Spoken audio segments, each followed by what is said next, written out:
Here's the story of my 6-year-long stalker that literally stalked me for 6 years of my life. I guess he probably would have stalked me way longer, but he's, so, you know, RIP, I guess. I really don't know. You traumatized me, so burn in hell. When I was 17, I got a message on Instagram, and it was from this guy who literally looked just like Tupac, like looked like an impersonator. And let's just call said Tupac impersonator Carl. Carl messaged me and was like, "You are so beautiful, let me take you out to dinner." Of course, my 17-year-old self was like, "Period, Tupac. Yes, you can take me out to dinner." The only thing a guy my age had ever asked me to do was finger me in his mom's basement. So it was like, I'm being swept off my feet. Boy, was that a mistake. That was quite the mistake. I asked him how old he is, and he's like, "I'm 19, and I'm like, "Perfect, I'm 17. He's probably so mature. Like, he's probably so mature." So a couple days later, he picks me up in a brand new Altima, and I'm just like, what 19-year-old has a brand spanking new Altima?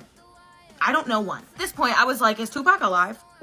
Is Tupac alive? When I tell you I was expecting to go to like a McDonald's, no. We went to a steakhouse. At this point, I'm kind of like confused because he looks his age. He looks 19, but he's spending money like he's in his mid-20s. So during the date, he tells me that he only pays for dates if he ends up liking the girl a lot. So I take this as a challenge because I have $12 to my name at this point, and I'm like, he needs to like me because this place is expensive. Baby, I'm pulling out the bells and the whistles. Tell me about your trauma. Tell me about your ex-girlfriends. Tell me about your life. How's your mom?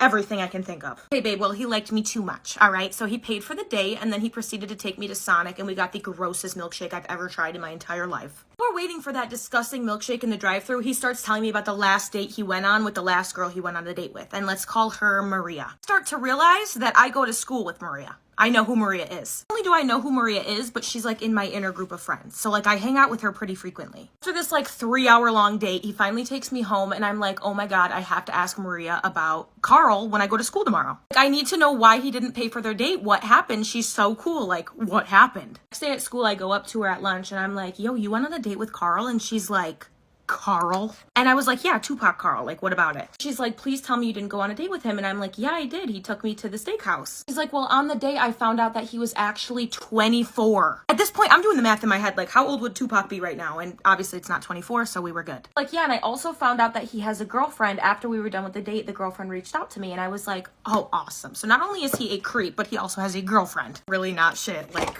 they are not. Obviously, I text him, and I'm like, you're literally a liar and a creep. Why would you lie about your age? And also you have a girlfriend. And then I just blocked him. You probably would think that would be the end of that, but it absolutely was not. I'm definitely gonna need a part 2. I'm so sorry.